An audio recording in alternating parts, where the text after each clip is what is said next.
Cuentos galantes. Guy de Maupassant.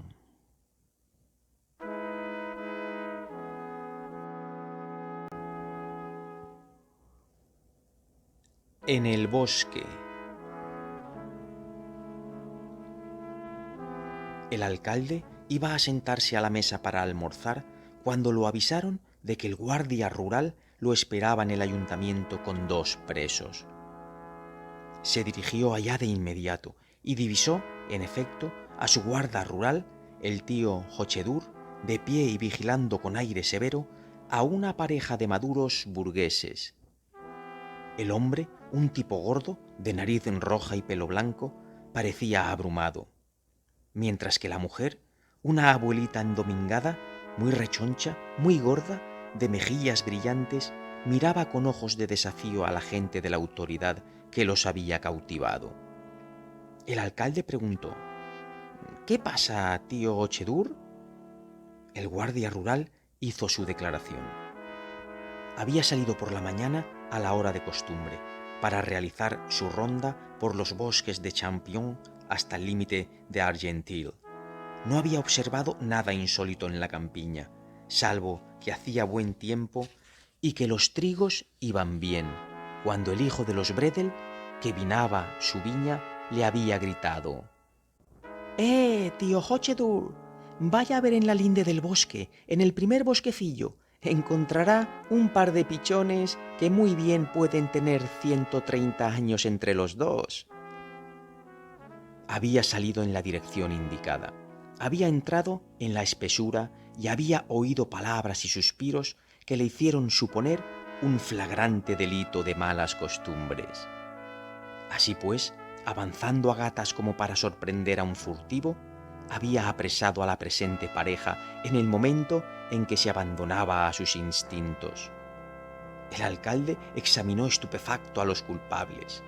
El hombre contaba unos 60 años y la mujer por lo menos 55. Se puso a interrogarlos, empezando por el varón, que respondía con una voz tan débil que apenas se le oía. Su nombre: Nicolás Borain. Profesión: mercero, calle de los Mártires, en París. ¿Qué hacía usted en ese bosque? El mercero permaneció mudo, los ojos bajos sobre su grueso vientre, las manos pegadas a los muslos. El alcalde prosiguió: ¿Niega usted lo que afirma el agente de la autoridad municipal? No, señor. Entonces, ¿confiesa? Sí, señor. ¿Y qué tiene que alegar en su defensa? Nada, señor. ¿Dónde encontró usted a su cómplice? Es mi mujer, señor. ¿Su mujer? Sí, señor. Entonces, ¿no viven ustedes juntos en París? Perdón, señor, vivimos juntos. Pero entonces está usted loco de remate, mi querido señor, al venir a que lo pesquen así, en pleno campo, a las 10 de la mañana. El mercero parecía a punto de llorar de vergüenza y murmuró: «Es ella la que quiso. Yo le decía que era una estupidez. Pero cuando a una mujer se le mete algo en la cabeza, ya sabe usted, no hay manera». El alcalde, a quien le gustaban las bromas picantes, sonrió y replicó: «En su caso, parece que ocurrió lo contrario. No estarían ustedes aquí si solo se le hubieran metido algo en la cabeza». Entonces, el señor Borain, encolerizado, se volvió hacia su mujer. «¿Ves a dónde hemos llegado con tu poesía? Estamos frescos. Nos llevarán a los tribunales, ahora, a nuestra edad, por atentado contra las buenas costumbres. Y tendremos que cerrar la tienda, perder la clientela y cambiar de barrio. Estamos frescos». La señora Borain se levantó y, sin mirar a su marido, se explicó sin cortedad, sin vanos pudores, casi sin vacilar. «Dios mío, señor alcalde, ya sé que somos ridículos. ¿Me permite usted defender mi causa como un abogado, o mejor dicho, como una pobre mujer? Espero que accederá a dejarnos volver a casa y a evitarnos la vergüenza de un proceso». En tiempos, cuando yo era joven, conocí al señor Borain en este pueblo, un domingo. Él estaba empleado en una mercería. Yo era dependienta de un almacén de confección. Lo recuerdo como si fuera ayer. Yo venía a pasar aquí los domingos, de vez en cuando, con una amiga, Rose Lebec, con quien vivía en la calle Pigalle. Rose tenía un amiguito, yo no. Eso era lo que nos traía por aquí. Un sábado, él me anunció, riendo, que vendría con un camarada al día siguiente. Comprendí perfectamente lo que quería, pero respondí que era inútil. Yo era muy formal, caballero. Con que al día siguiente nos encontramos con el señor Borain en el ferrocarril. Tenía buen tipo en aquella época, pero yo estaba decidida a no ceder, y no cedí. Llegamos a Bessons. Hacía un tiempo magnífico, de esos días que hacen cosquillas en el corazón. Yo, cuando hace bueno, lo mismo ahora que entonces, entontezco, y cuando estoy en el campo pierdo la cabeza. El verdor, los pájaros que cantan, los trigos que se agitan con el viento, las golondrinas que vuelan tan rápido, el olor de la hierba, las amapolas, las margaritas, todo eso me vuelve loca. Es como el champán cuando una no está acostumbrada. Así pues, hacía un tiempo magnífico, y suave, y claro, que se metía en el cuerpo por los ojos al mirar y por la boca al respirar. Rose y Simon se besaban a cada momento. Me daban no sé qué verlos. El señor Borain y yo caminábamos tras ellos sin hablar. Cuando uno no se conoce, no se le ocurre nada que decir. Tenía una pinta tímida el chico, y me gustaba verlo cohibido. Llegamos al bosquecillo. Estaba fresco como un baño, y todo el mundo se sentó en la hierba. Rose y su amigo me gastaban bromas sobre mi aspecto serio. Ya comprenderá usted que yo no podía ser de otra manera. Y después volvieron a besarse sin importarles que estuviéramos allí. Y después se hablaron en voz baja. Y después se levantaron y se metieron entre el follaje sin decir nada. Imagínese el papel tan bobo que yo hacía frente a aquel mozo a quien veía por primera vez. Me sentí tan confusa al verlos marcharse, así que me infundieron valor y me puse a hablar. Le pregunté qué hacía. Era dependiente de una mercería, como le he dicho hace un rato. Charlamos pues unos instantes. Eso lo envalentonó y quiso tomarse unas libertades, pero lo puse en su lugar.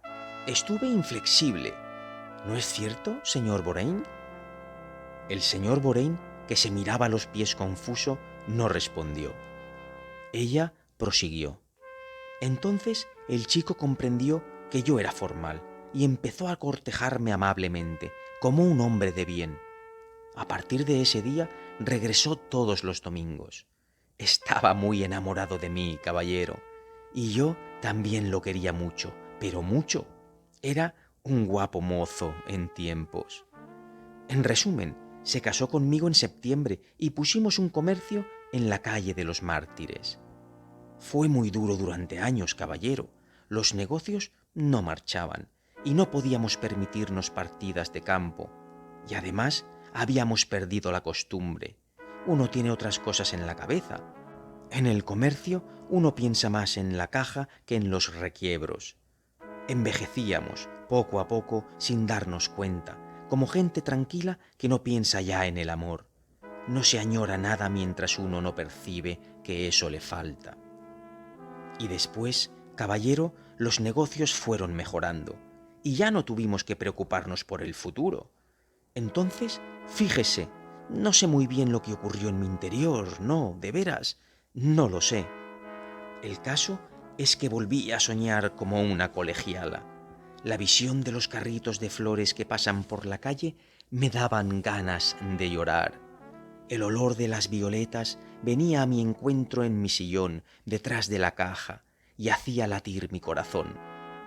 Entonces me levantaba y me acercaba al umbral de la puerta para mirar el azul del cielo entre los tejados. Cuando se mira el cielo en una calle, parece un río, un largo río que desciende sobre París retorciéndose, y las golondrinas pasan por él como peces. Son de lo más idiotas esas cosas a mi edad. ¿Qué quiere usted, señor? Cuando una ha trabajado toda su vida y llega un momento en que se da cuenta de que habría podido hacer otra cosa, entonces la echa de menos. Oh, sí, la echa de menos. Imagínese que durante 20 años yo habría podido ir a coger besos en los bosques, como las otras mujeres.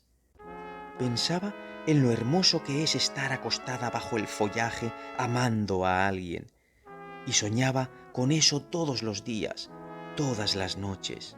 Soñaba con claros de luna sobre el agua hasta que me entraban ganas de ahogarme. No me atrevía a hablarle de eso al señor Borain al principio. Sabía perfectamente que se burlaría de mí y me mandaría a vender mis hilos y mis agujas. Y además, a decir verdad, el señor Borain ya no me decía gran cosa, pero al mirarme al espejo comprendía también que tampoco yo decía nada a nadie. Con que me decidí y le propuse una partida de campo en el pueblo donde nos habíamos conocido. Aceptó sin desconfianza y llegamos aquí esta mañana a las 9. Me sentí muy trastornada cuando entré en los trigales. El corazón de las mujeres no envejece. Y de veras ya no veía a mi marido como es, sino como era entonces. Se lo juro, caballero. De verdad de las buenas, estaba embriagada. Empecé a besarlo. Él se quedó más extrañado que si lo hubiera querido asesinar. Me repetía: ¿Pero estás loca? ¿Pero estás loca esta mañana? ¿Qué es lo que te ha dado?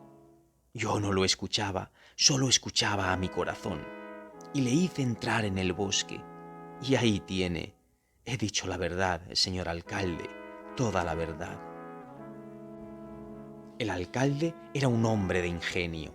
Se levantó, sonrió y dijo: Váyase en paz, señora, y no peque más bajo el follaje.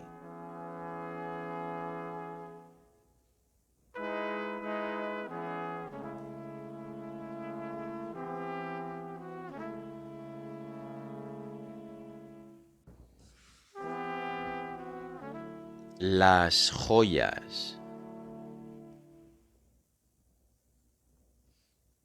El señor Lantin conoció a aquella joven en una reunión, en casa del subjefe de su oficina, y el amor lo envolvió como una red.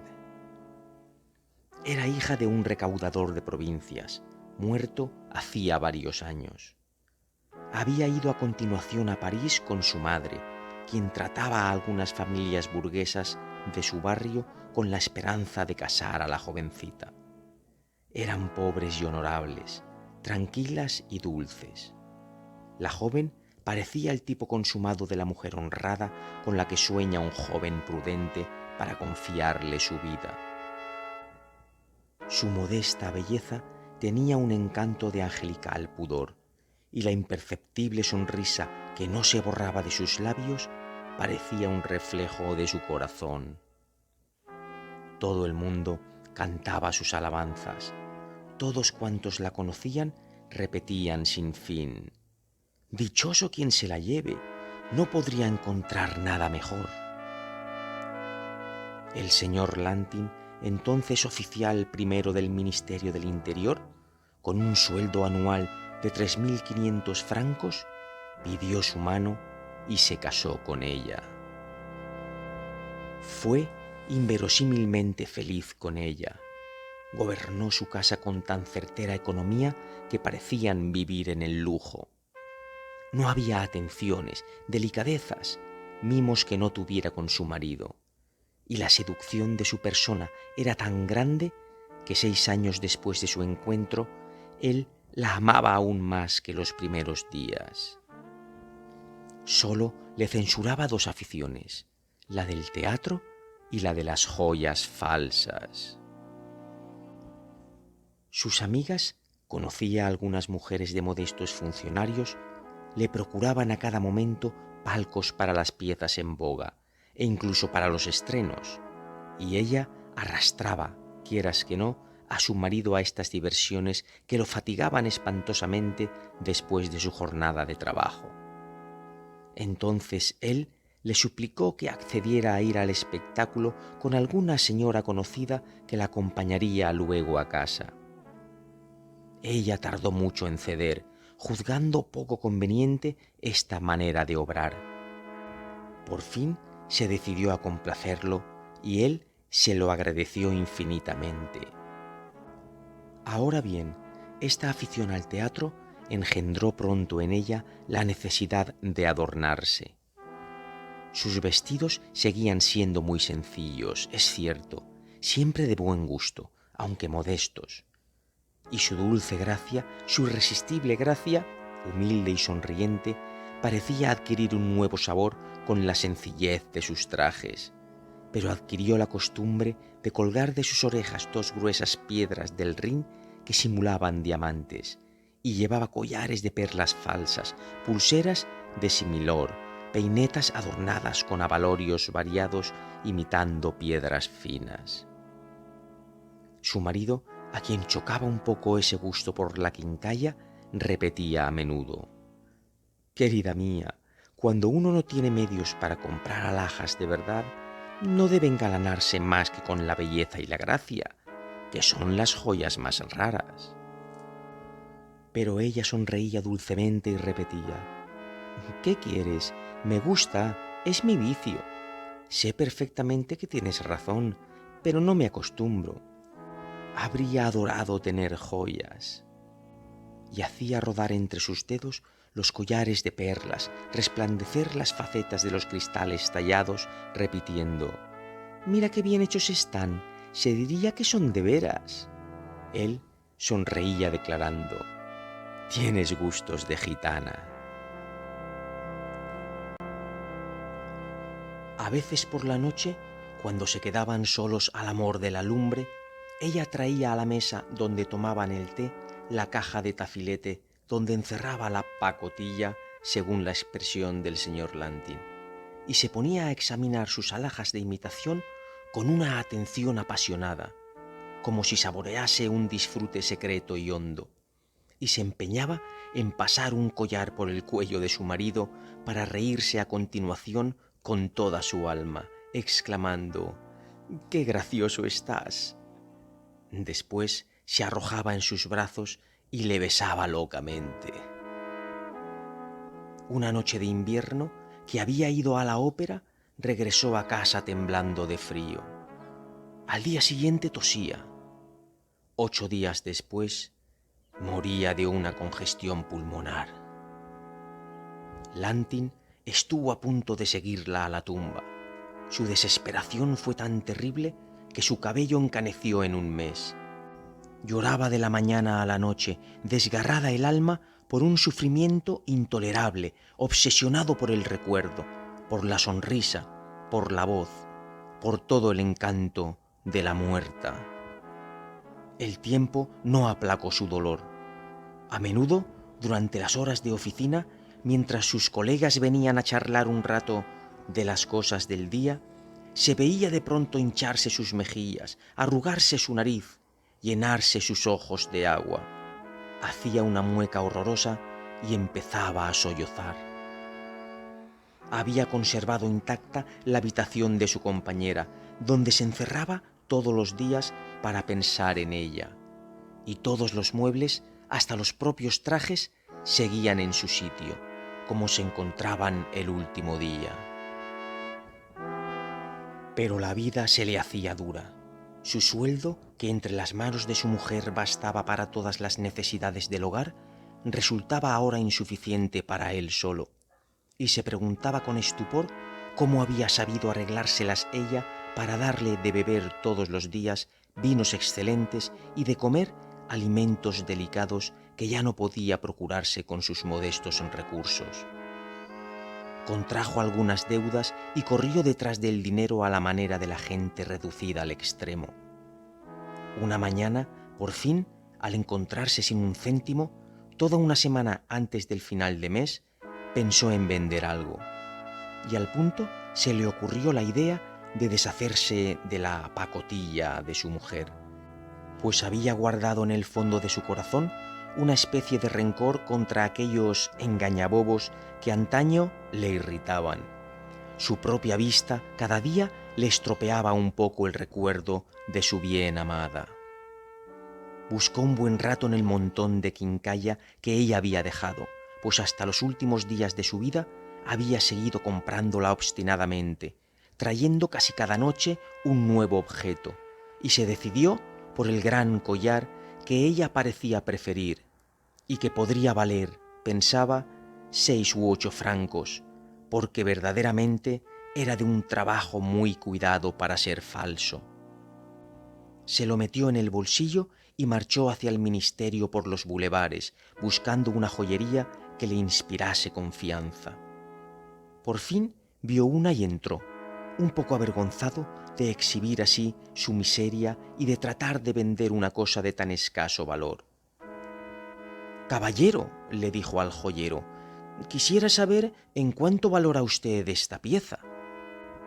El hombre recibió el objeto, lo examinó, le dio vueltas, lo sopesó, cogió una lupa, llamó a su dependiente, le hizo en voz baja unas observaciones, volvió a depositar el collar sobre el mostrador y lo miró de lejos para juzgar mejor el efecto. El señor Lantin, molesto por tantas ceremonias, abría ya la boca para declarar: «Bueno, sé muy bien que no tiene el menor valor», cuando el joyero dijo: «Caballero, vale de 12 a 15.000 francos, pero solo podría comprarlo si usted me da a conocer exactamente su procedencia». El viudo abrió unos ojos enormes y se quedó boquiabierto, sin entender. Por fin balbució: «¿Dice usted... ¿está seguro?». El otro se engañó en lo tocante a su sombrero y con tono seco: «Puede usted mirar si en otra parte le dan más. Para mí esto vale, como mucho 15.000. Vuelva usted a verme si no encuentra quien le dé más». El señor Lantin, completamente atontado, recogió su collar y marchó, obedeciendo a una confusa necesidad de encontrarse solo y reflexionar. Pero en cuanto estuvo en la calle, le invadió la necesidad de reír y pensó: «¡Qué imbécil! ¡Oh, qué imbécil! Si le hubiera cogido la palabra, ahí tienes un joyero que no sabe distinguir lo verdadero de lo falso». Y penetró en otra joyería a la entrada de la Rue de la Paix. En cuanto vio la joya, el orfebre exclamó: «¡Ay, pardiez! Conozco bien este collar. Lo compraron aquí». El señor Lantin, muy turbado, preguntó: «¿Cuánto vale?». «Caballero, lo vendí por 25.000. Estoy dispuesto a recobrarlo por 18.000, una vez que usted me haya indicado, para obedecer a las prescripciones legales, cómo ha llegado a su poder». Esta vez el señor Lantin se sentó, paralizado de asombro. Respondió: Pero examínelo atentamente, caballero. Yo había creído hasta ahora que era falso».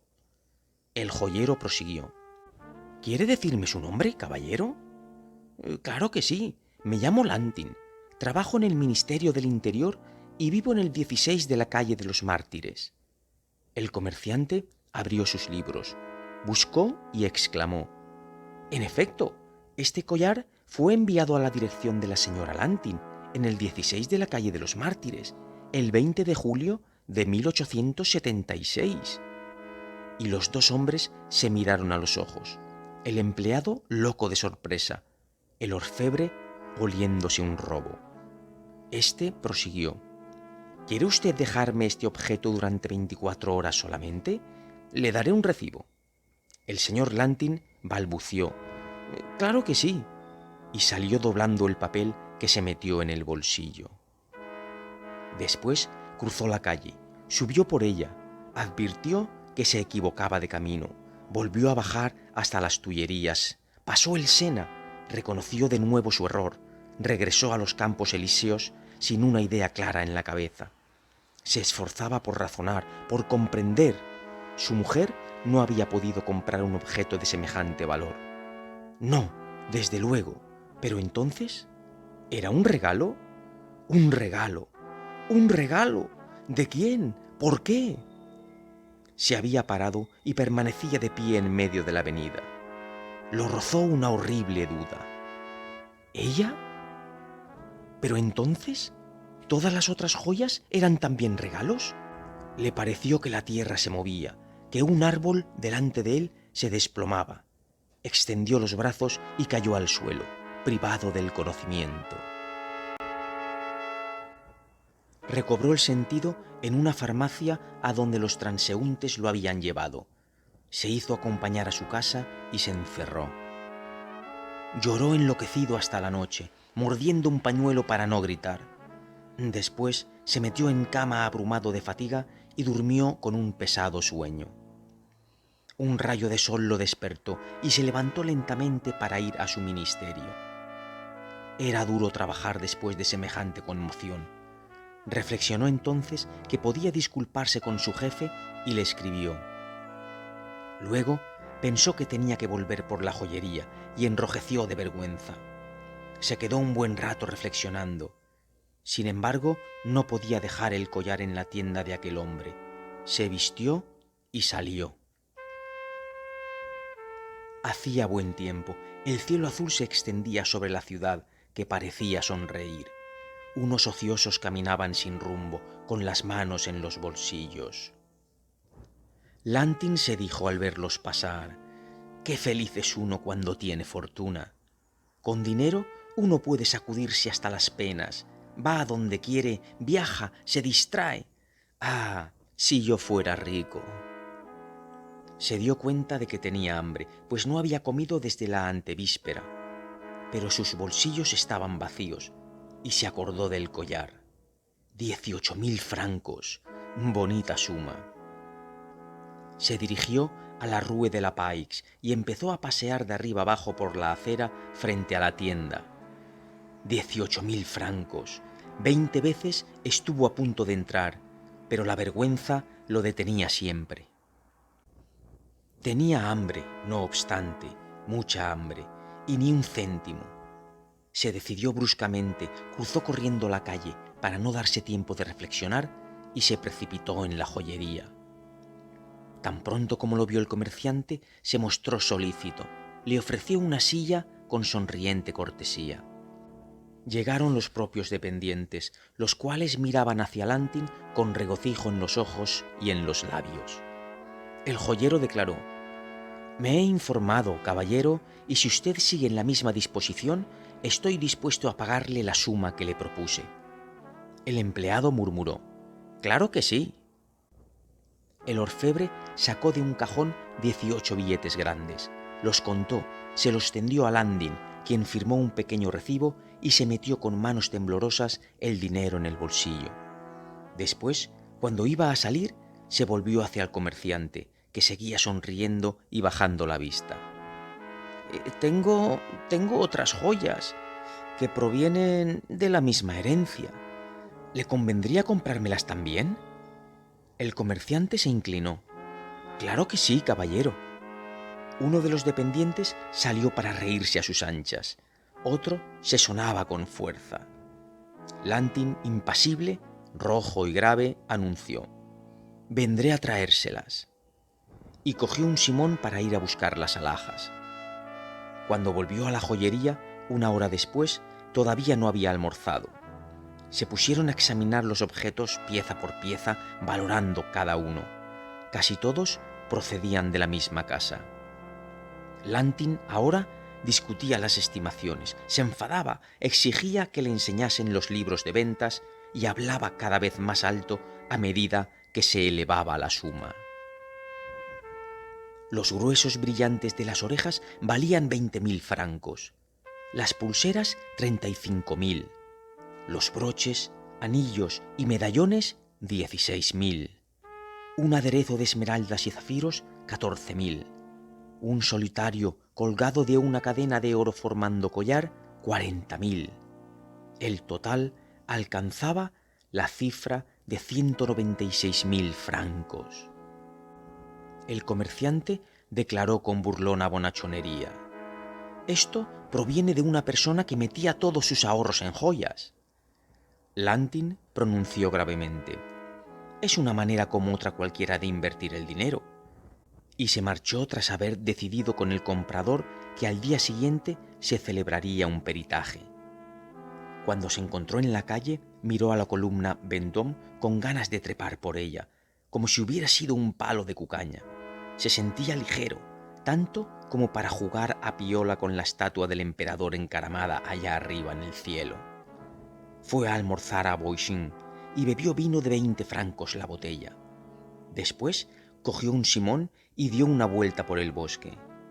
Miraba los carruajes con cierto desprecio, oprimido por el deseo de gritar a los transeúntes: «También yo soy rico, tengo 200.000 francos».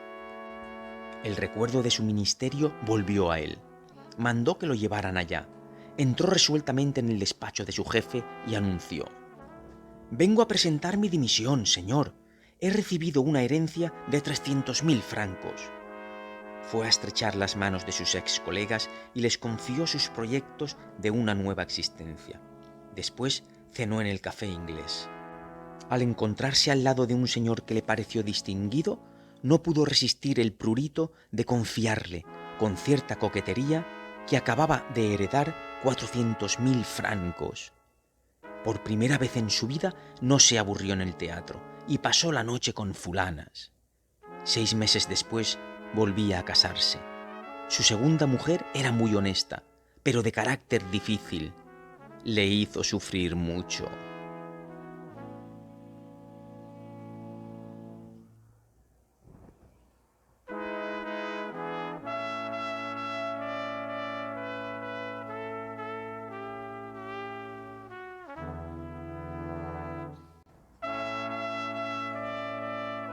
Truco.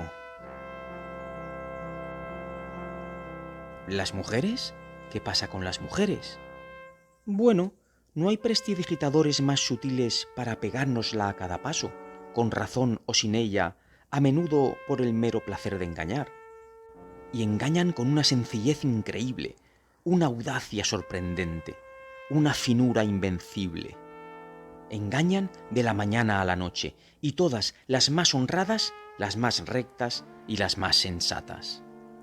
Añadamos que a veces se ven un poco forzadas a hacerlo. El hombre tiene, sin cesar, terquedades de imbécil y deseos de tirano.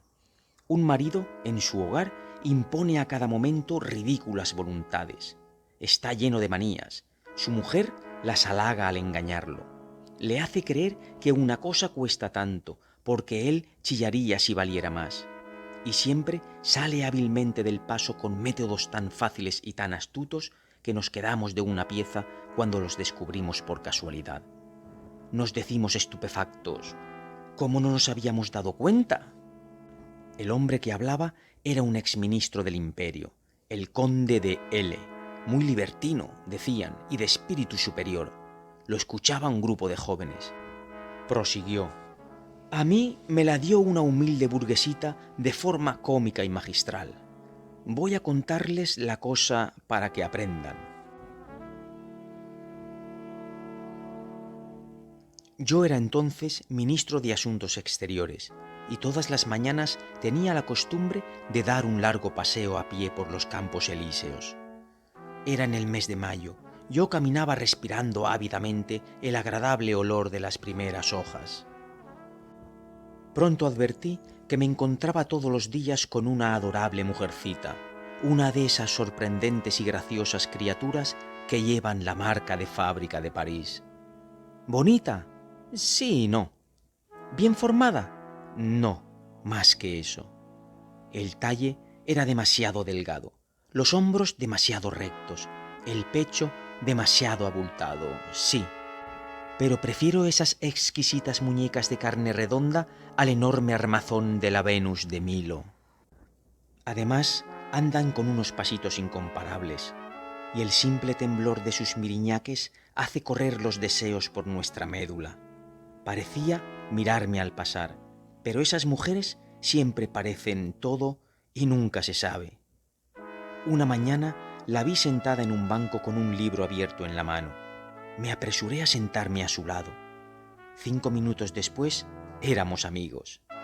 Entonces, cada día, tras el sonriente saludo, Buenos días, señora. Buenos días, caballero. Charlábamos. Me contó que era la mujer de un empleado, que la vida era triste, que los placeres eran raros y las preocupaciones frecuentes, y mil cosas más.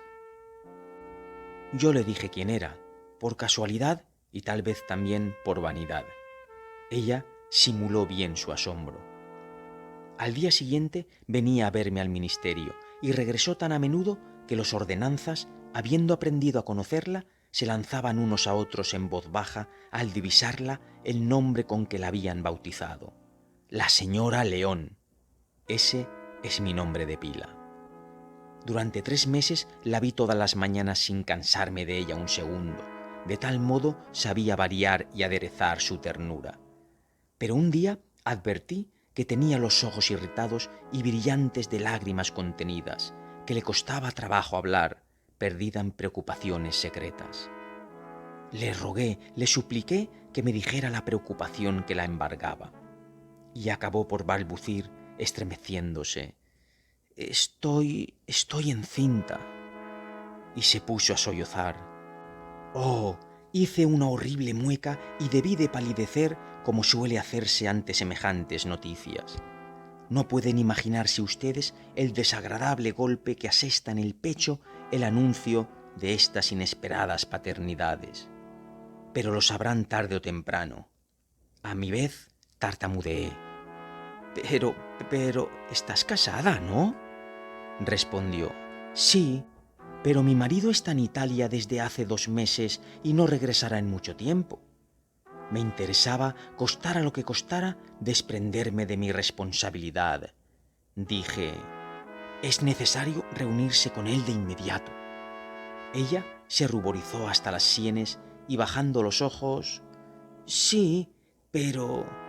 No se atrevió o no quiso terminar. Yo había comprendido y le entregué discretamente un sobre que contenía sus gastos de viaje.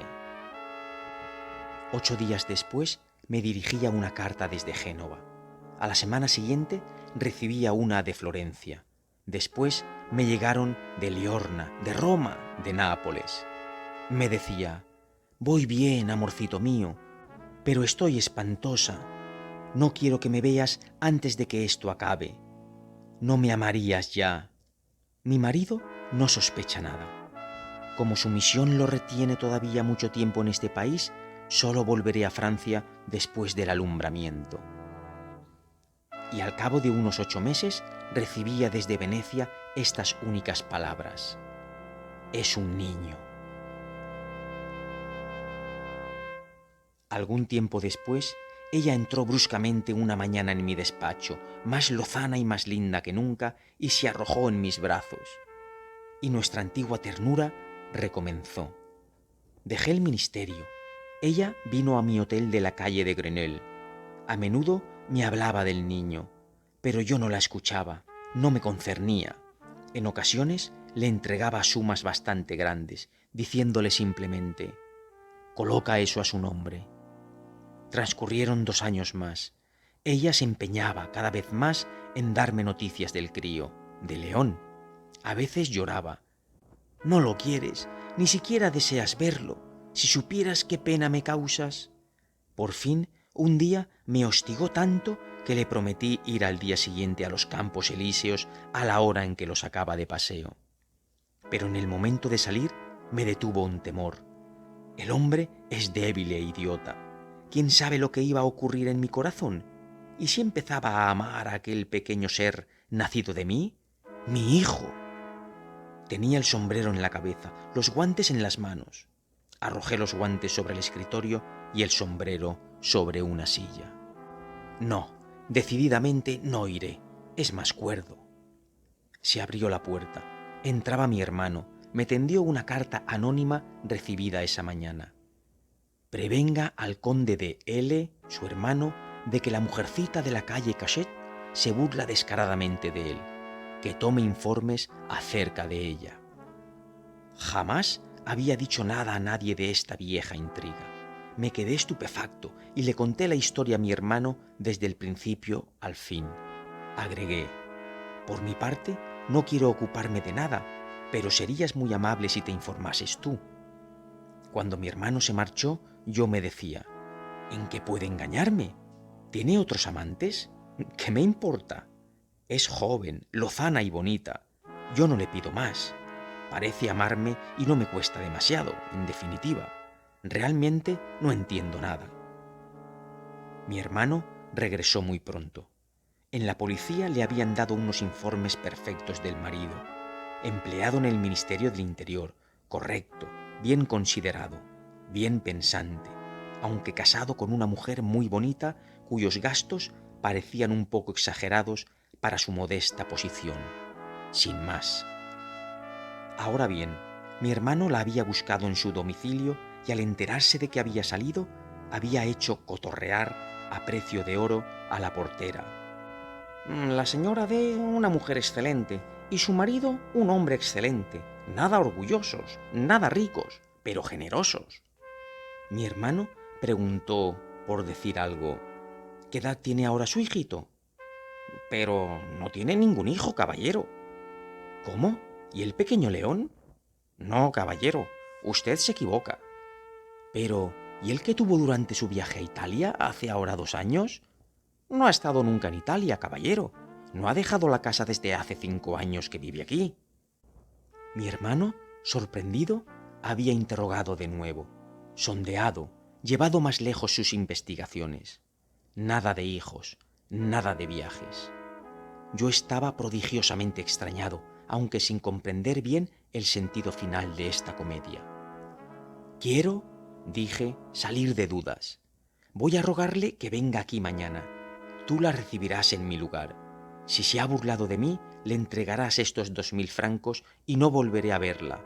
En realidad, empiezo a estar harto. ¿Lo creerán ustedes? La víspera me desolaba tener un hijo de aquella mujer, y ahora estaba irritado, avergonzado, herido por no tenerlo. Me encontraba libre, liberado de toda obligación, de toda inquietud, y me sentía furioso. Mi hermano, al día siguiente, la esperó en mi despacho. Entró vivamente, como de ordinario, corriendo hacia él con los brazos abiertos, y se detuvo en seco al verlo. Él saludó y se disculpó. Le pido perdón, señora, por encontrarme aquí en lugar de mi hermano, pero me ha encargado que le pida unas explicaciones que le habría resultado penoso obtener él mismo. Entonces, clavándole la mirada en el fondo de los ojos, le dijo bruscamente: «Sabemos que no tiene usted un hijo de él».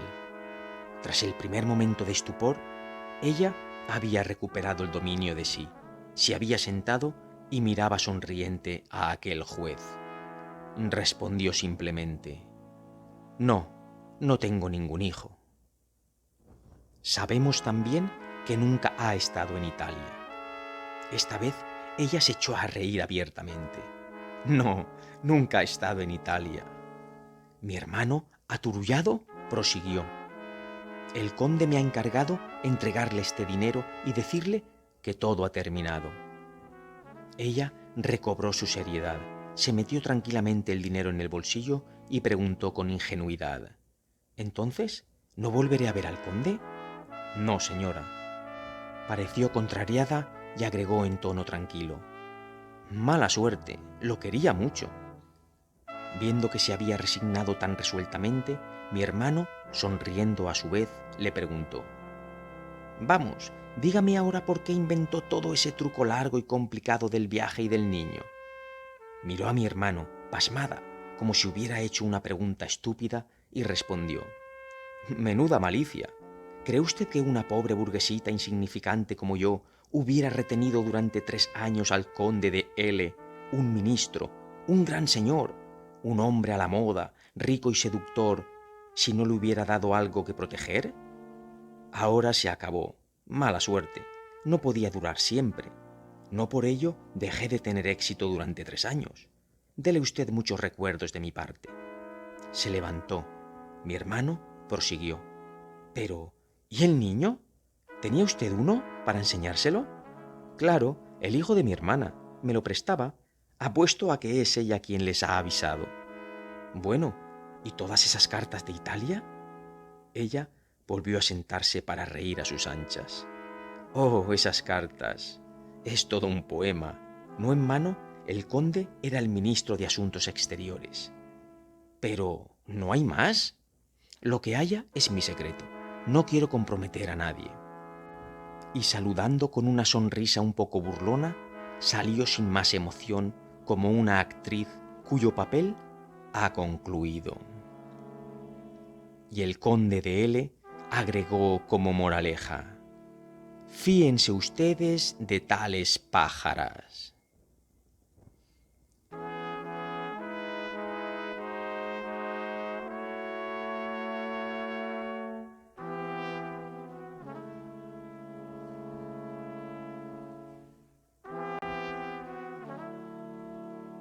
Encuentro.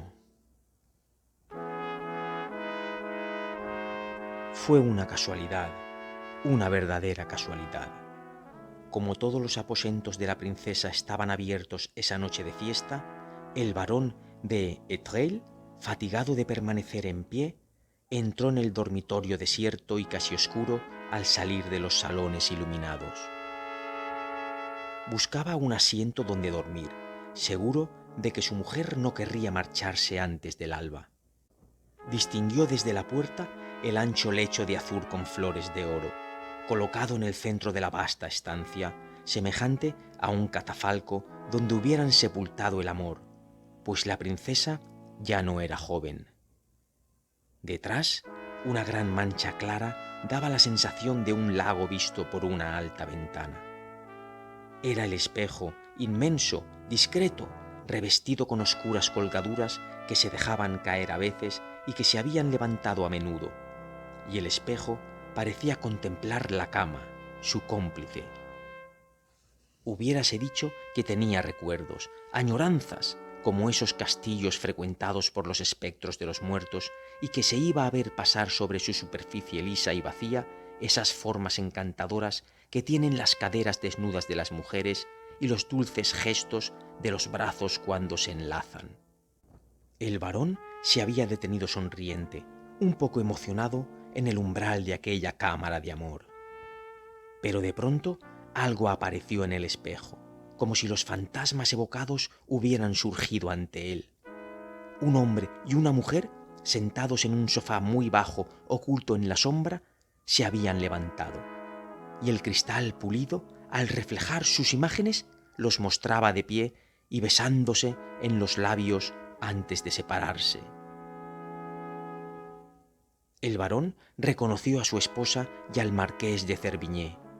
Dio media vuelta y se alejó como un hombre fuerte y dueño de sí, y esperó a que llegara el alba para llevarse a la baronesa, pero ya no pensaba en dormir.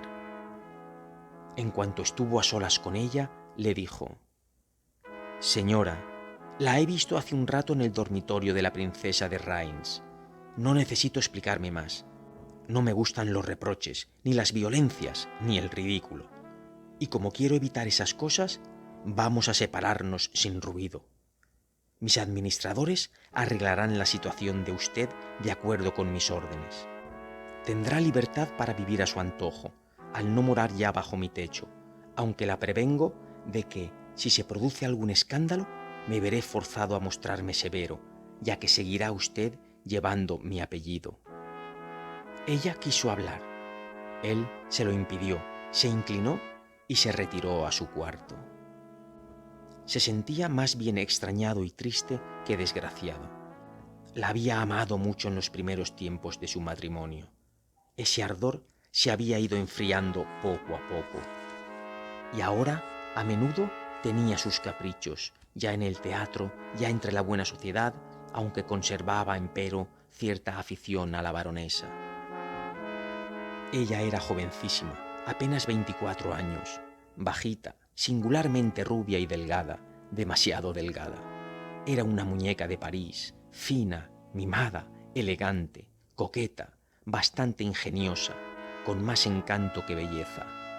Él le decía familiarmente a su hermano, hablando de ella: «Mi mujer es encantadora, insinuante, solo que no te deja nada en la mano. Se parece a esas copas de champán en las que todo es espuma. Cuando uno ha acabado por llegar al fondo, está rico de todas maneras, pero hay demasiado poco.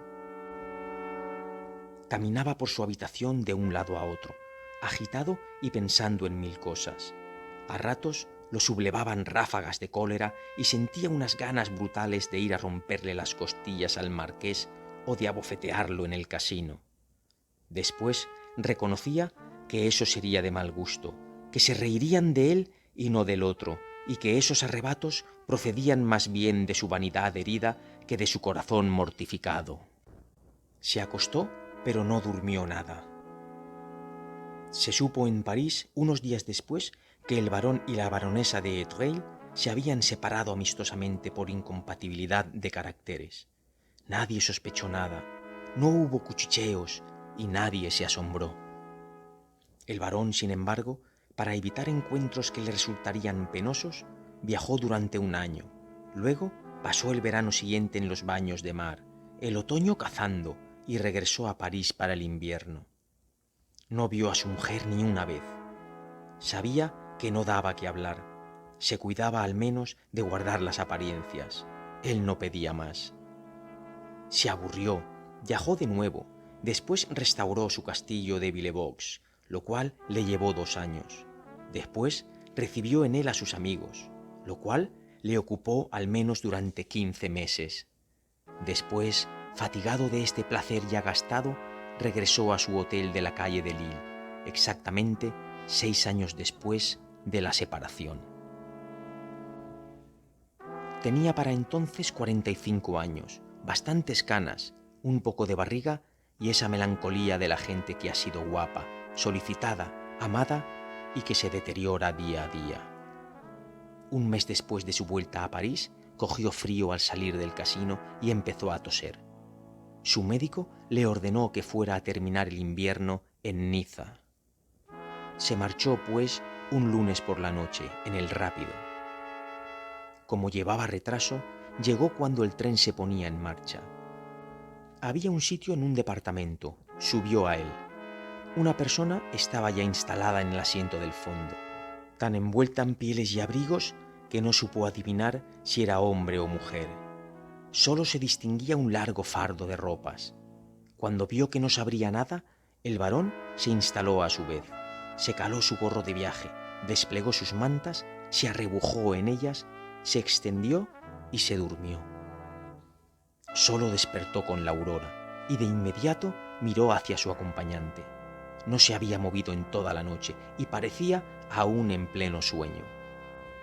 El señor de Treuil aprovechó para hacer su aseo matinal, cepillarse la barba y el pelo, retocar el aspecto de su rostro que la noche cambia tanto, tanto cuando uno alcanza cierta edad. El gran poeta ha dicho: cuando uno es joven, tiene mañanas triunfantes. De jóvenes tenemos despertares magníficos, con la piel fresca, los ojos brillantes, el pelo reluciente de savia. Al envejecer, tenemos despertares lamentables, los ojos apagados, las mejillas rojas y abotargadas, la boca pastosa, los cabellos revueltos y la barba enredada dan al rostro un aspecto viejo, fatigado, acabado. El varón había abierto su neceser de viaje y acomodó su fisonomía con unos cuantos cepillados. Después esperó. El tren silbó, se detuvo. El vecino hizo un movimiento. Sin duda se había despertado. Luego la máquina arrancó. Un rayo de sol oblicuo entraba ahora en el vagón y caía de través sobre el durmiente, quien se movió de nuevo. Dio algunas cabezadas como un pollito que sale del cascarón y mostró tranquilamente el rostro. Era una joven rubia, muy lozana, lindísima y gruesa. Se sentó. El varón la miraba, estupefacto. Ya no sabía qué debía creer, pues realmente hubiera jurado que era su mujer, pero su mujer extraordinariamente cambiada, para bien, más gorda, oh, tan gorda como él, pero para mejor. Ella lo miró tranquilamente, no pareció reconocerlo y se desembarazó con placidez de las telas que la rodeaban. Tenía la tranquila confianza de una mujer segura de sí, la audacia insolente del despertar, sintiéndose en plena belleza, en plena frescura. El varón perdía realmente la cabeza. ¿Era su mujer o sería alguien que se le parecía tanto como una hermana? Después de 6 años sin verla, podía equivocarse. Ella bosteció, reconoció su gesto, pero de nuevo ella se volvió hacia él y lo recorrió, lo abarcó con una mirada tranquila, indiferente, con una mirada que nada sabe, y después examinó la campiña. Él se quedó desconcertado, horriblemente perplejo. Esperó, mirándola a hurtadillas, con obstinación. Claro que sí, era su mujer, diantre. ¿Cómo podía vacilar? No existían dos con aquella nariz. 1000 recuerdos volvían a él, recuerdos de caricias, de pequeños detalles de su cuerpo, un lunar en la cadera, otro en la espalda, frente al primero. Cuán a menudo los había besado. Se sentía invadido por una antigua embriaguez. Al recobrar el olor de su piel, su sonrisa, cuando ella le echaba los brazos sobre los hombros, las dulces entonaciones de su voz, todos sus graciosos mimos. Pero cuánto había cambiado.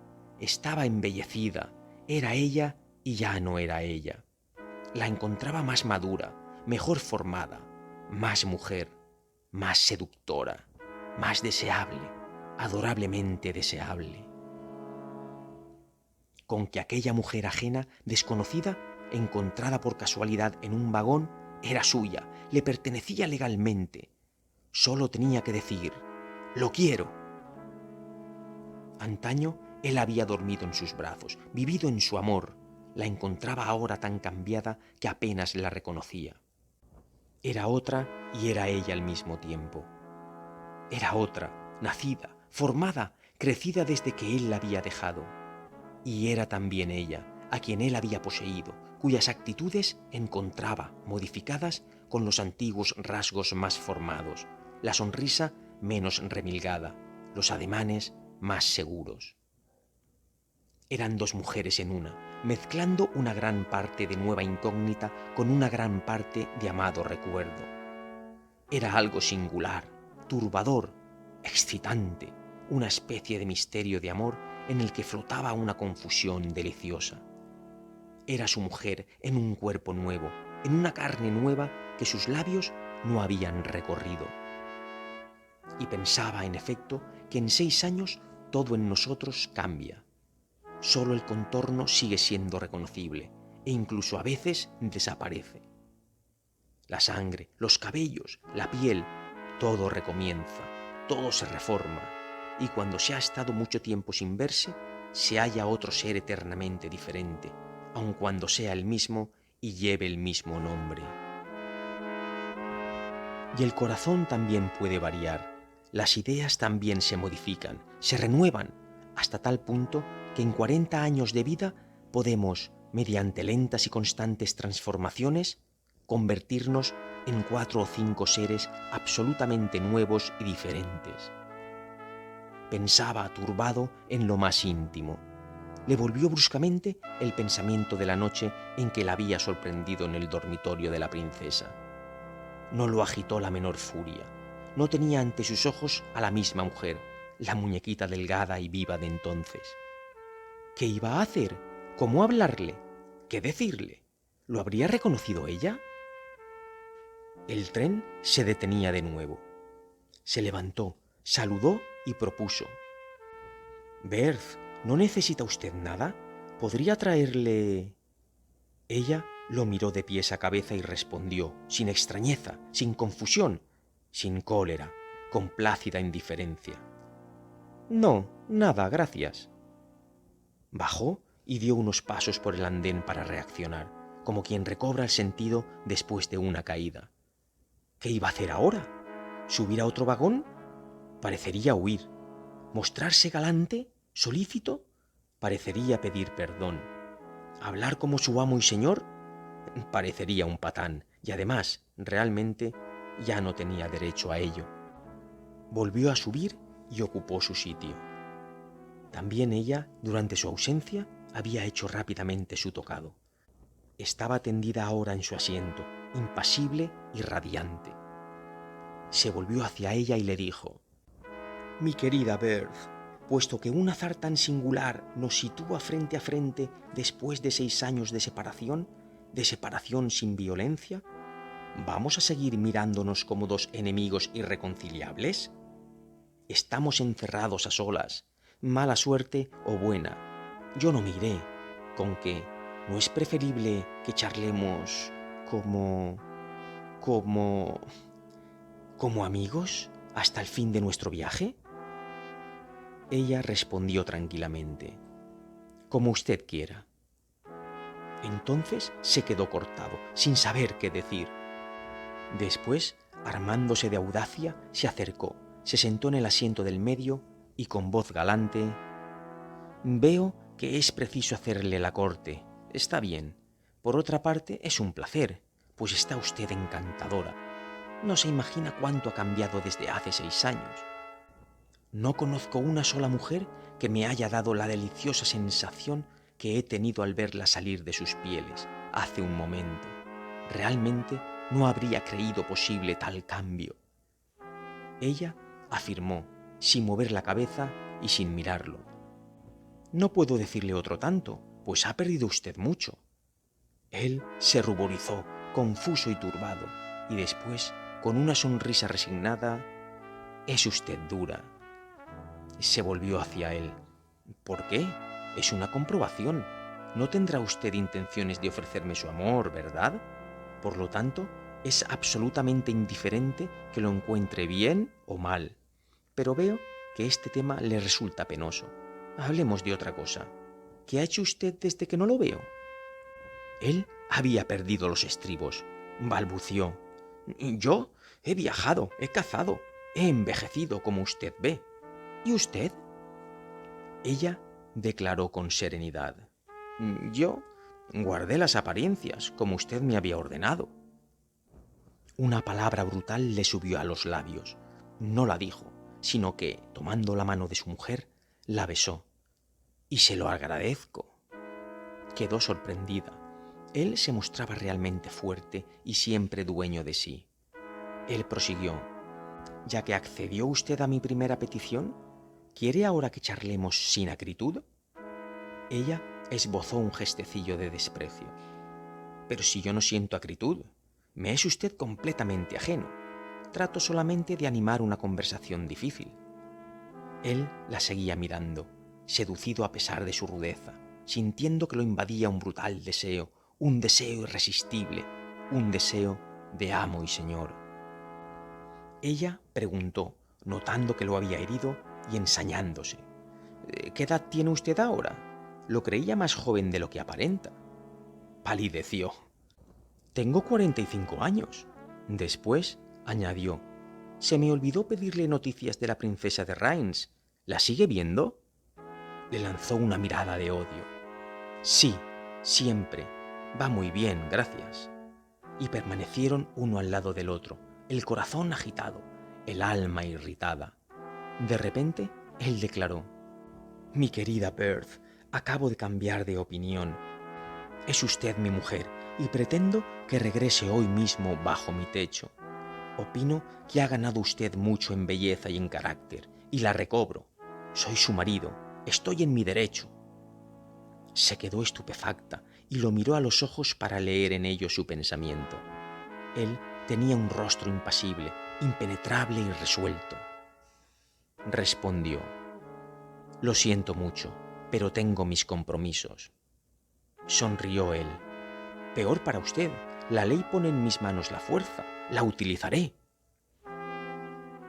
Llegaban a Marsella. El tren silbaba, disminuyendo la marcha.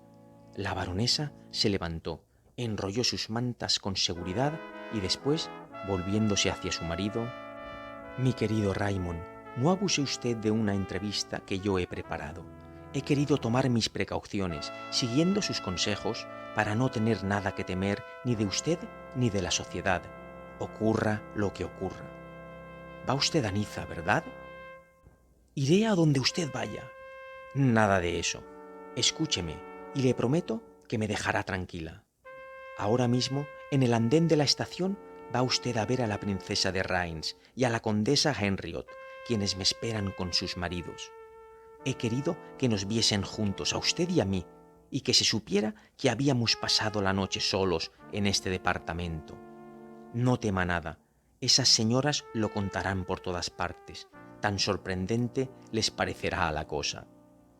Le decía hace un momento que, siguiendo en todos los puntos sus recomendaciones, había guardado cuidadosamente las apariencias. Lo demás no importa, ¿verdad? Pues bien, para continuar así, me ha interesado este encuentro. Usted me ordenó que evitara con sumo cuidado el escándalo. Y lo evito, querido.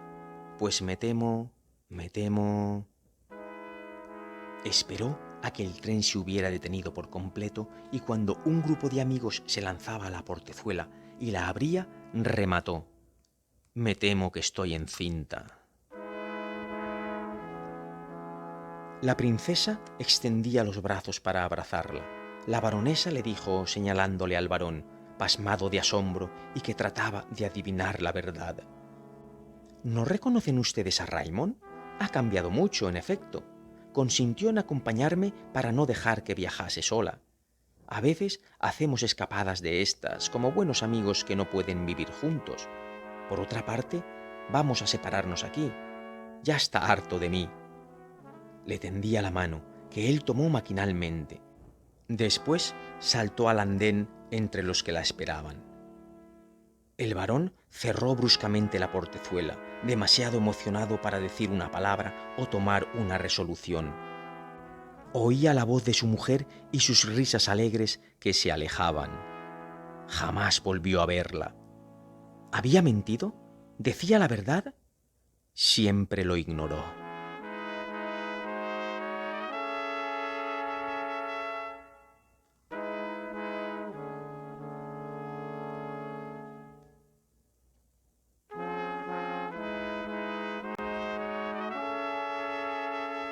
La desconocida. Se hablaba de aventuras galantes y cada cual contaba extrañas historias. Encuentros sorprendentes y deliciosos, en el tren, en un hotel, en el extranjero, en una playa. Las playas, según Roger de Sanetets, eran singularmente propicias para el amor. Gontran, que callaba, fue consultado. Lo mejor sigue siendo París, dijo. Con las mujeres pasa como con las antigüedades. Las apreciamos más en los lugares donde no esperamos encontrarlas. Pero realmente raras solo se encuentran en París. Calló unos segundos y luego prosiguió. Dios, es curioso. Échense a la calle una mañana de primavera. Las mujeres que trotan a lo largo de las casas tienen pinta de abrirse como las flores. ¡Oh, qué bonito espectáculo! Huele a violetas al borde de las aceras, las violetas que pasan en los lentos carritos empujados por las vendedoras. La ciudad está alegre y miramos a las mujeres. Dios de Dios, qué tentadoras son con sus vestidos claros, sus vestidos ligeros que descubren la piel. Callejeamos, la nariz al viento y el alma encendida. Callejeamos y olfateamos y acechamos. Son terriblemente buenas esas mañanas. La vemos venir de lejos, la distinguimos y la reconocemos a 100 pasos. A la que nos va a gustar de cerca. Por la flor del sombrero, por el movimiento de la cabeza, por su paso, la adivinamos. Ella llega. Nos decimos, ¡atención! Ahí viene una, y nos adelantamos hacia ella devorándola con los ojos. ¿Es una chiquilla que hace los recados de la tienda? ¿Una joven que vuelve de la iglesia? ¿O que va a casa de su amante? ¿Qué importa? El pecho es torneado bajo el corpiño transparente.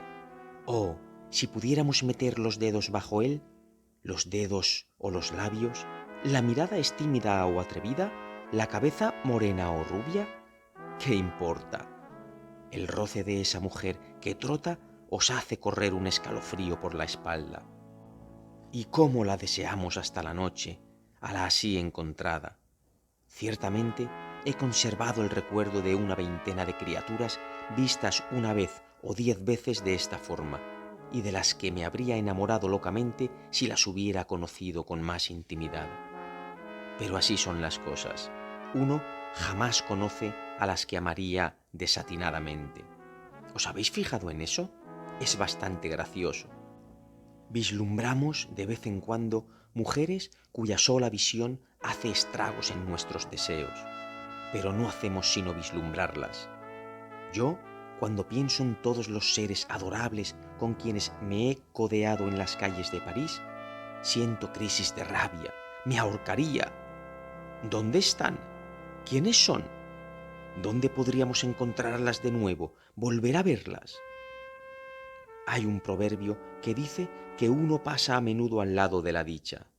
Pues bien, estoy seguro de que he pasado más de una vez al lado de aquella que me habría atrapado como a un pardillo con el cebo de su carne fresca. Roger de Sanetés había escuchado sonriente y respondió: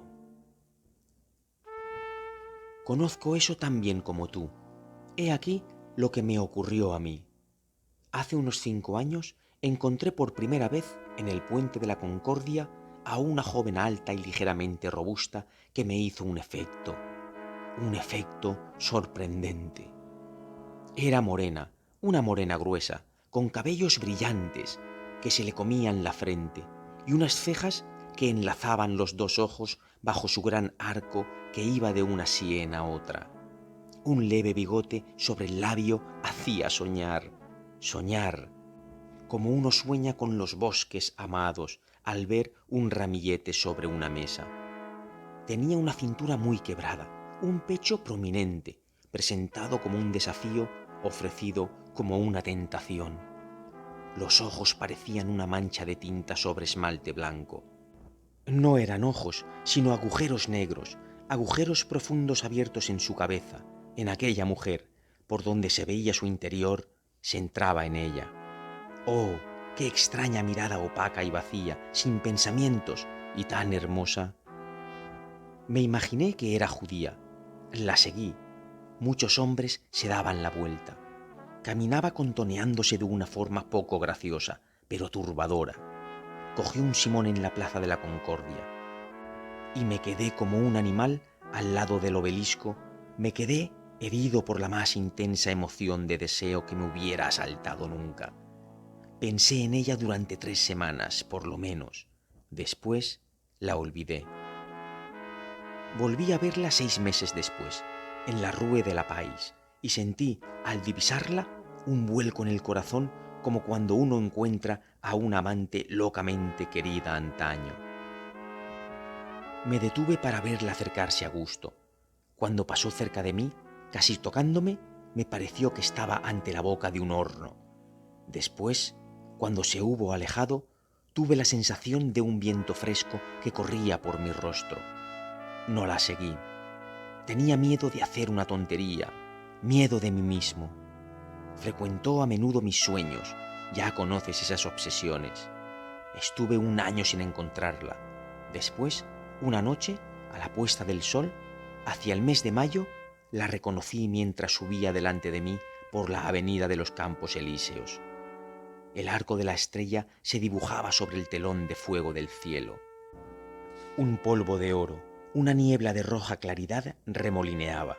Era una de esas tardes deliciosas que son las apoteosis de París. La seguía con furiosos deseos de hablarle, de arrodillarme, de decirle la emoción que me estrangulaba. 2 veces la adelanté para después retroceder.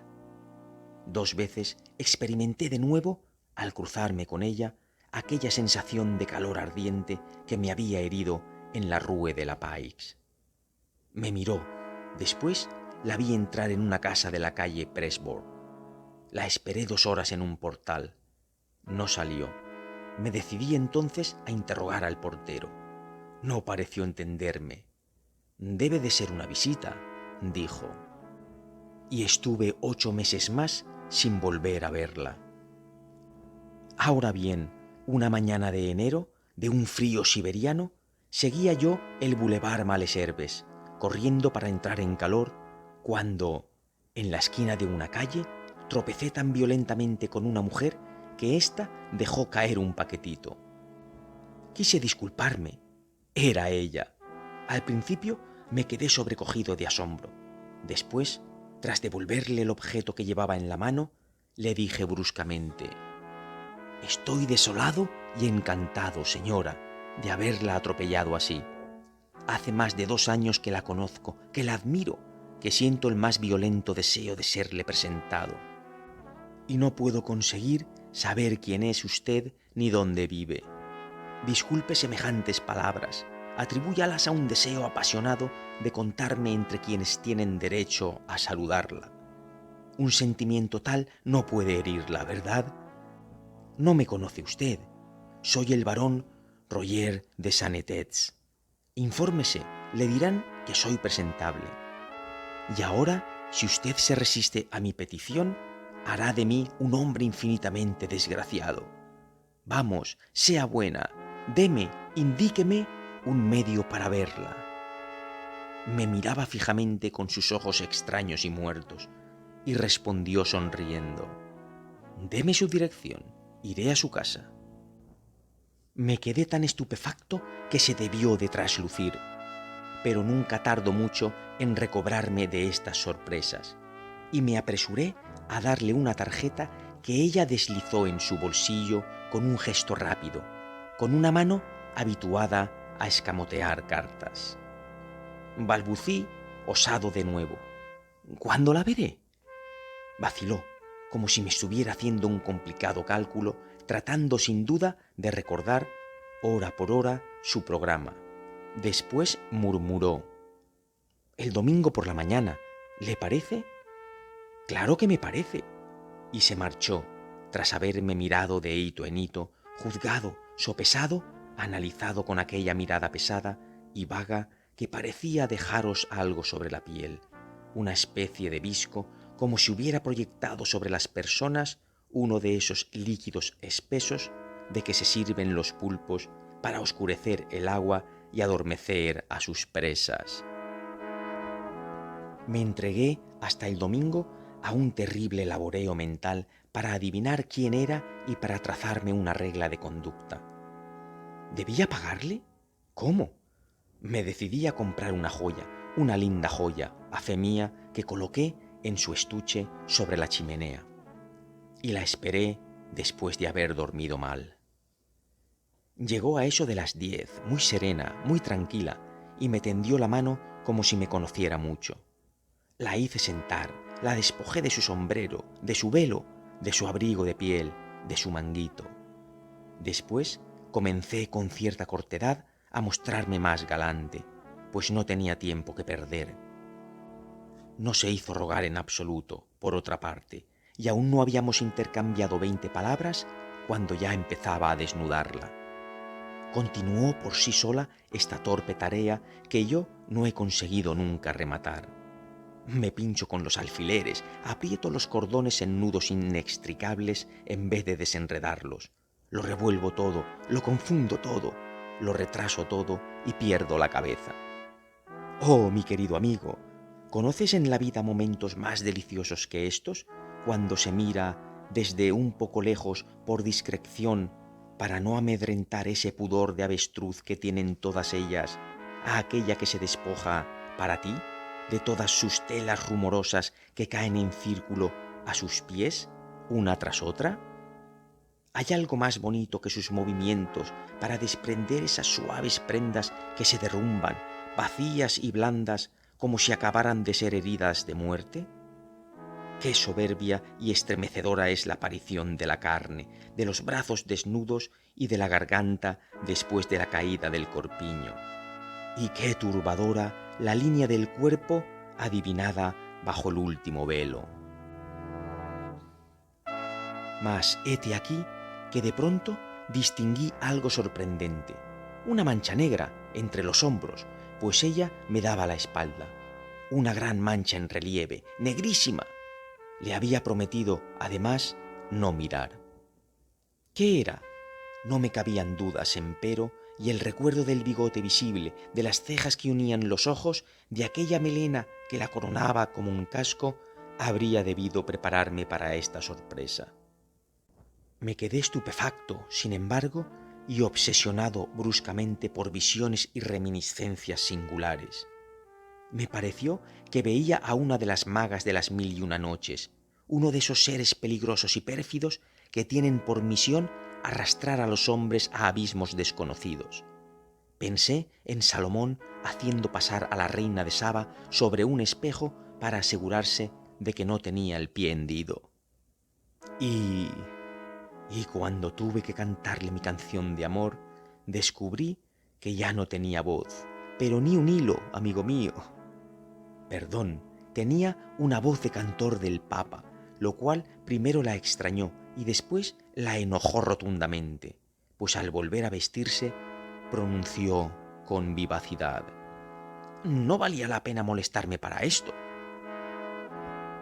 Quise que aceptara la sortija comprada para ella, pero articuló con tanta altanería: «¿Por quién me toma, caballero?», que me ruboricé hasta las orejas ante esta sucesión de humillaciones, y se marchó sin añadir palabra.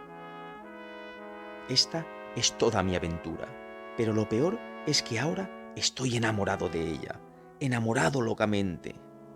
No puedo ver una mujer sin pensar en ella. Todas las otras me repugnan, me asquean, a menos que se le parezcan. No puedo besar una mejilla sin ver su mejilla al lado de la que beso y sin sufrir atrozmente con el deseo insatisfecho que me tortura. Ella asiste a todas mis citas, a todas mis caricias, me las arruina, me las hace odiosas. Siempre está allí, vestida o desnuda, como mi amante de veras. Está allí, muy cerca de la otra, de pie o acostada, visible, pero inaferrable. Y creo ahora que era, sí, una mujer embrujada que llevaba entre sus hombros un misterioso talismán. ¿Quién es? Aún no lo sé. La encontré de nuevo 2 veces, la saludé. No me devolvió el saludo, fingió no conocerme. ¿Quién es? ¿Una asiática, quizá? ¿Sin duda una judía de Oriente? Sí, una judía. Se me ha metido en la cabeza que es judía. ¿Pero por qué? Ahí está la cosa. ¿Por qué? No lo sé.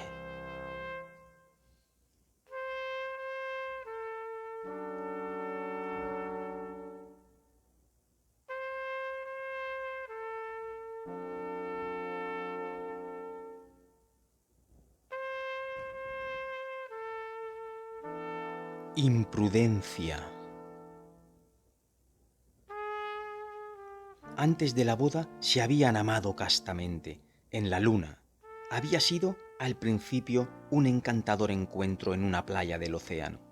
A él le había parecido deliciosa la jovencita rosa que pasaba con sus sombrillas claras y sus vestidos frescos sobre el gran horizonte marino.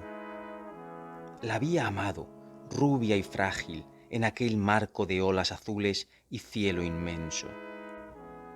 Y confundía la ternura que aquella mujer apenas brotada del capullo le inspiraba con la emoción vaga y poderosa que despertaban en su alma, en su corazón y en sus venas el aire vivo y salado, el gran paisaje lleno de sol y de olas. Ella lo había amado, por su parte, porque la cortejaba, y era joven, bastante rico, amable y delicado. Lo había amado porque es natural en las jovencitas amar a los jóvenes que les dicen tiernas palabras. Entonces, durante 3 meses, habían vivido uno al lado de otro, mirándose a los ojos y cogidos de las manos. Los buenos días que intercambiaban por la mañana, antes del baño, en el frescor del nuevo día, y el adiós de la noche, en la arena, bajo las estrellas, en la tibieza de la noche en calma, murmurados en voz baja, muy baja, tenían ya un sabor a besos, aunque sus labios no se hubiesen unido jamás. Soñaban el uno con el otro tan pronto como se dormían. Pensaban el uno en el otro tan pronto como despertaban. Y sin decírselo aún, se llamaban y se deseaban con toda su alma y todo su cuerpo. Después de la boda se habían adorado en la tierra. Fue al principio una especie de furia sensual e infatigable.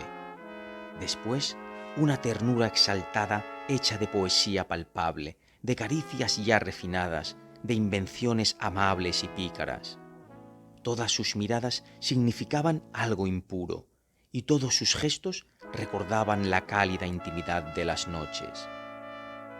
Ahora, sin confesárselo, acaso sin comprenderlo aún, empezaban a hartarse uno del otro. Se querían mucho, sin embargo, pero ya no tenían nada que revelarse, nada que hacer que ya no hubiesen hecho a menudo, nada que aprender ya el uno del otro, ni siquiera una nueva palabra de amor, un impulso imprevisto, una entonación que volviera más ardiente el verbo conocido, repetido con tanta frecuencia. Se esforzaban, empero, por encender la llama debilitada de los primeros abrazos. Ideaban cada día tiernas astucias, chiquilladas ingenuas o complicadas, toda una serie de desesperados intentos para que renaciera en sus corazones el ardor inextinguible de los primeros días y en sus venas la llama del mes nupcial. De vez en cuando, a fuerza de fustigar su deseo, recobraban una hora de enloquecimiento ficticio al que seguía pronto una lasitud asqueada. Habían probado los claros de luna, los paseos bajo las hojas en la suavidad de las noches, la poesía de las riberas bañadas en bruma, la excitación de las fiestas públicas. Ahora bien, una mañana Henriette dijo a Paul: ¿quieres llevarme a cenar a un cabaret? Claro que sí, querida. A un cabaret muy conocido. Claro que sí. La miraba, interrogándola con los ojos, viendo perfectamente que pensaba en algo que no quería decir. Ella prosiguió: ya sabes, a un cabaret, ¿cómo explicarlo? A un cabaret galante, a un cabaret donde la gente se cite... Él sonrió. Sí, ya entiendo. ¿A un reservado de un gran café? Eso es, pero de un gran café donde te conozcan, donde hayas ya cenado a altas horas, no una cena corriente. En fin, ya sabes. En fin, yo querría... No, jamás me atreveré a decirlo. Dilo, querida, entre nosotros, ¿qué importa? No nos andamos con tapujos. No, no me atrevo. Vamos, no te hagas la inocente, dilo. Pues bien, querría que me tomasen por tu querida, así, y que los camareros, que no saben que te has casado, me miren como a tu querida, y tú también. Que tú me creas tu querida por una hora en ese sitio donde debes de tener recuerdos. Eso es, y yo misma creeré que soy tu querida. Cometeré una grave falta. Te engañaré contigo. Eso es. Es muy feo, pero quisiera... No me hagas ruborizarme. Noto que me ruborizo. No te figuras cuánto me turbaría cenar así contigo, en un sitio nada decente, en un reservado donde la gente se ama todas las noches. Todas las noches. Es muy feo. Estoy colorada como un tomate. No me mires. Él reía, muy divertido, y respondió: sí, iremos esta tarde a un sitio muy elegante donde me conocen. Subían, a eso de las 7, la escalera de un gran café del boulevard. Él sonriente, con aire triunfador. Ella tímida, envuelta en velos, encantada. En cuanto hubieron entrado en un reservado amueblado con 4 sillones y un ancho diván de terciopelo rojo, el maître, de frac, entró y presentó la minuta. Paul se la tendió a su mujer. ¿Qué quieres comer? Pues no sé, lo que se coma aquí. Entonces él leyó la letanía de platos mientras se quitaba su gabán, que puso en manos del sirviente. Después dijo: comida fuerte, crema de cangrejos, pollo a la diabla, lomo de liebre, bogavante a la americana, ensalada con muchas especias y postre, beberemos champán. El maître sonreía al mirar a la joven. Recogió la minuta, murmurando: ¿Desea usted sidra champanada o champán, don Paul? Champán, muy seco. A Henriette la hizo muy feliz ver que aquel hombre sabía el nombre de su marido. Se sentaron uno al lado del otro en el diván y empezaron a comer. Los iluminaban 10 velas, reflejadas en un gran espejo empañado por miles de nombres trazados con diamantes y que arrojaban sobre el claro cristal una especie de inmensa tela de araña. Henriette bebía sin parar para animarse, aunque se sintiera ya aturdida con las primeras copas. Paul, excitado por los recuerdos, besaba a cada momento la mano de su mujer. Sus ojos brillaban.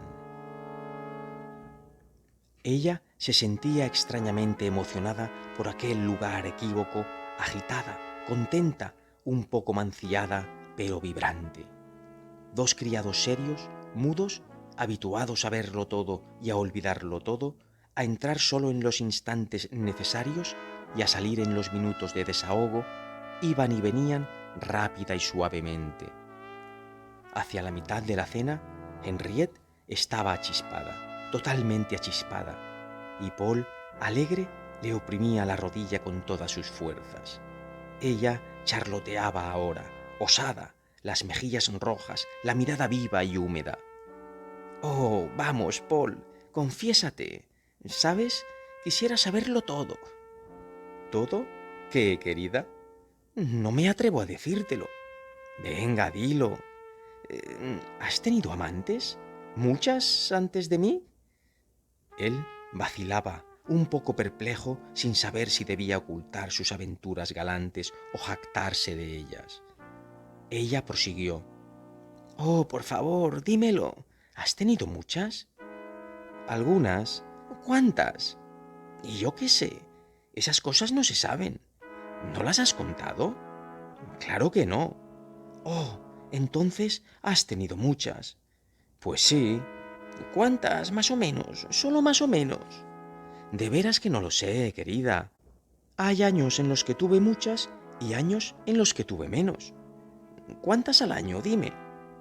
«A veces 20 o 30, a veces 4 o 5 solamente».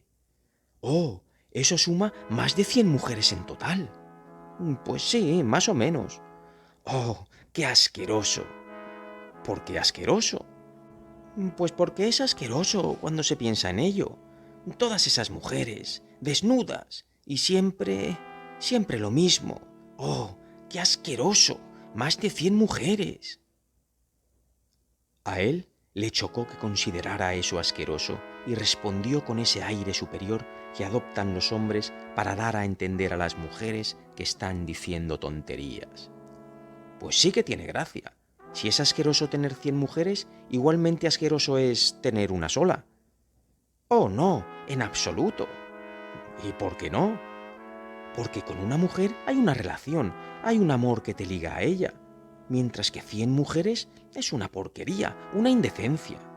No comprendo cómo un hombre puede rozarse con todas esas mozas, que son sucias». «No, son muy limpias». «No se puede ser limpio teniendo el oficio que tienen». «Al contrario, justamente a causa de ese oficio son limpias». «Oh, quita. Cuando se piensa que la víspera hacían eso con otro, es innoble». «No es más innoble que beber en este vaso en el que ha bebido no sé quién esta mañana, y que han lavado menos. Puedes estar segura que...» «Oh, cállate, me das asco». «Pero entonces, ¿por qué me preguntabas si he tenido amantes?» «Y dime, ¿tus amantes eran todas furcias, las 100? «No, no». «¿Quiénes eran entonces?» «Pues actrices, obreritas y algunas mujeres de mundo». «¿Cuántas mujeres de mundo?» «6». «¿Solo 6? «Sí». «¿Eran guapas?» «Claro que sí». «¿Más guapas que las furcias?» «No». «¿Cuáles preferías, las furcias o las mujeres de mundo?» «Las furcias». ¡Oh, qué sucio eres! ¿Y por qué? Porque no me gustan los talentos de las aficionadas. ¡Oh, qué horror! Eres abominable. ¿Sabes? Dime, ¿te divertía pasar así de una a otra? Claro que sí. Mucho. Mucho. ¿Qué es lo que te divertía? ¿Es que no se parecían? Claro que no. Ah, las mujeres no se parecen. En absoluto. ¿En nada? En nada. ¡Qué gracia! ¿Qué es lo que tienen de diferente? Pues todo. ¿El cuerpo? Sí, el cuerpo. ¿Todo el cuerpo? Todo el cuerpo. ¿Y qué más? Pues la manera de besar, de hablar, de decir las menores cosas. Ah, ¿y resulta muy divertido cambiar? Pues sí. ¿Y también los hombres son diferentes? No lo sé. ¿No lo sabes? No. Deben de ser muy diferentes. Sí, sin duda. Ella se quedó pensativa, la copa de champán en la mano. Estaba llena, la bebió de un trago. Después, dejándola sobre la mesa, echó los dos brazos al cuello de su marido, murmurando junto a su boca: «Oh, querido, cuánto te amo». Él la estrechó en un arrebatado abrazo. Un camarero que entraba retrocedió cerrando la puerta, y el servicio quedó interrumpido alrededor de unos 5 minutos. Cuando reapareció el maître, con aire serio y digno, trayendo la fruta del postre, ella tenía de nuevo una copa llena entre sus dedos, y contemplando el fondo del líquido amarillo y transparente, como para ver en él cosas desconocidas y soñadas, murmuraba con voz pensativa: «Oh, sí, debe ser divertido cambiar, muy divertido».